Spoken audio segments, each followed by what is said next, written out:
Νέοι άνθρωποι, είμαστε νέοι επιστήμονες, είμαστε καινούργιοι στην αυτοδιοίκηση και παρατηρούμε με λύπη πραγματικά να συμβαίνουν πράγματα που τραυματίζουν και τη δημοκρατία και την ίδια την αυτοδιοίκηση. Για δεύτερη φορά σε ένα πολύ μικρό χρονικό διάστημα γίναμε μάρτυρες όλοι καταστάσεων και περιστατικών τα οποία όχι απλά είναι καταδικαστέα. Νομίζω ότι οι λέξεις παιδεύουν, δεν μπορώ να το εκφράσω ακριβώς. Δύο λόγια για το θέμα το οποίο συζητάμε έστω και υπό τις παρούσες συνθήκες. Ούτε εμένα με χαροποιεί, κύριε Αντιπρόεδρε, να έρχομαι και να βλέπω την αστυνομία για να προστατεύσει τη σωματική ακεραιότητα και τη δικιά μας και τη δικιά σας και των πολιτών. Πραγματικά είναι λυπηρό. Έγινε μια σοβαρή προσπάθεια όλο το προηγούμενο διάστημα και ήταν και μια δέσμευση δική μας να μην μείνει αυτή η ιστορία με τη μελέτη που είχε κάνει η διοίκηση του Σταύρου Κόντου στα συρτάρια όπως και παρέμεινε τα προηγούμενα 4 χρόνια. Καταφέραμε πραγματικά με κόπο και το τμήμα Πρασίνου και το τμήμα Περιβάλλοντος και η Δημοτική Αρχή και εγώ σαν Αντιδήμαρχος να προχωρήσουμε, να φτάσουμε σε περιφερειακό επίπεδο και να καταφέρουμε να εξασφαλίσουμε την περιβόητη χρηματοδότηση με κανονισμούς νέων τιμών, με ό,τι μας ζητήθηκε. Πραγματικά νομίζω ότι δεν πρέπει να χάσουμε αυτή την ευκαιρία. Η άποψή μου είναι ότι το άλσος είναι ενιαίο και αδιέρετο. Είναι δημόσιος πλούτος. Είναι πλούτος που ανήκει στην πόλη, είναι πλούτος που ανήκει στους πολίτες, όχι μόνο της Φιλαδέλφειας, και ένας από τους ελάχιστους πνεύμονες πρασίνους στην Αττική. Δεν μπορούμε να μπούμε σε καμία περίπτωση σε μια λογική η οποία τεμαχίζει, κατατμίζει και αντίκειται στην ίδια τη δασική νομοθεσία.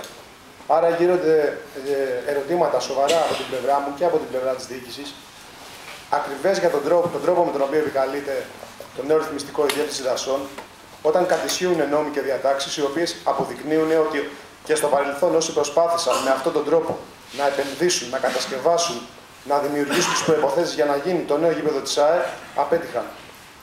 Θέλω να κάνω μια ερώτηση και προς την πλευρά της ΑΕΠ. Είμαι από μικρό παιδί αεκτζής, έχω φορέσει φανέλα της ομάδας, δεν είχα τις διακρίσεις που είχαν κάποιοι συνάδελφοι, όπως ο αγαπητός Ολύσσαντος Γεωργαμιλής, ο Απόστολος ο Κόντος, σε ερασιτεχνικό επίπεδο, χρόνια κοντά στην ομάδα, την αγαπούμε την ομάδα. Και λέμε, αυτοί που συμβουλεύουν τους ανθρώπους οι οποίοι επενδύουν πραγματικά και θέλουν να φτιάξουν ένα γήπεδο, αντάξω με την ιστορία της ομάδας.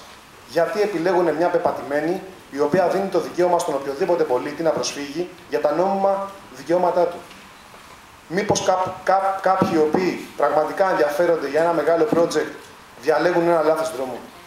Γιατί νομίζω ότι αν πραγματικά η ομάδα σε συνεργασία με τη Δημοτική Αρχή και με την αντιπολίτευση έχει μια πρόταση η οποία να θωρακίζεται συνταγματικά, νομίζω ότι κανένας από εμάς δεν έχει το δικαίωμα να τους το αρνηθεί. Ούτε η πόλη, ούτε η εκάστοτε διοίκηση, ούτε οι δημότες αυτής της πόλης.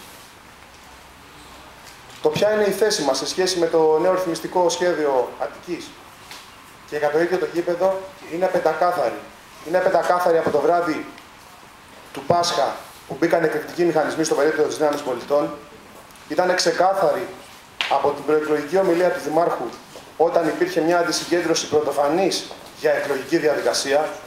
Ήταν ξεκάθαρη όταν έντυπα τα οποία αντιπροσωπεύουν τον κόσμο της ΑΕΠ παίρναν σαφή θέση την δεύτερη Κυριακή των εκλογών, βάζοντας χ σε πρόσωπα ανθρώπων οι οποίοι διεκδικούσαν αξιώματα και για τον Δήμαρχο και για την Περιφερειάρχη, και δεν νομίζω ότι κοσμεί αυτός ο τρόπος να υποστηρίξεις την οποιαδήποτε πρόταση, είτε συμφωνείς είτε διαφωνείς, την ίδια διαδικασία. Τα γεγονότα του καλοκαιριού και όλα όσα συνέβησαν, όχι μόνο όταν προσπαθήσαμε να κάνουμε μια κουβέντα για το ρυθμιστικό, αλλά και για πρωτοβουλίες κατοίκων, για συλλογικότητες της πόλης, είτε συμφωνεί είτε διαφωνεί κάποιος μαζί τους, δείχνει έναν δρόμο.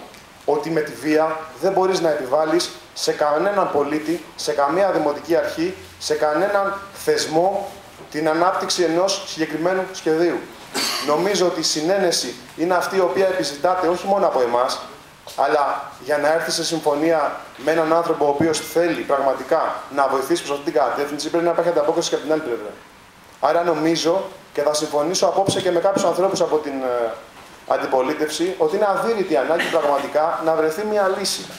Μια λύση όμως η οποία δεν θα πατάει σε δύο βάρκες. Μια λύση η οποία θα προστατεύει και θα θωρακίζει και το δημόσιο συμφέρον, αλλά και το μέλλον της ομάδας. Ευχαριστώ πολύ.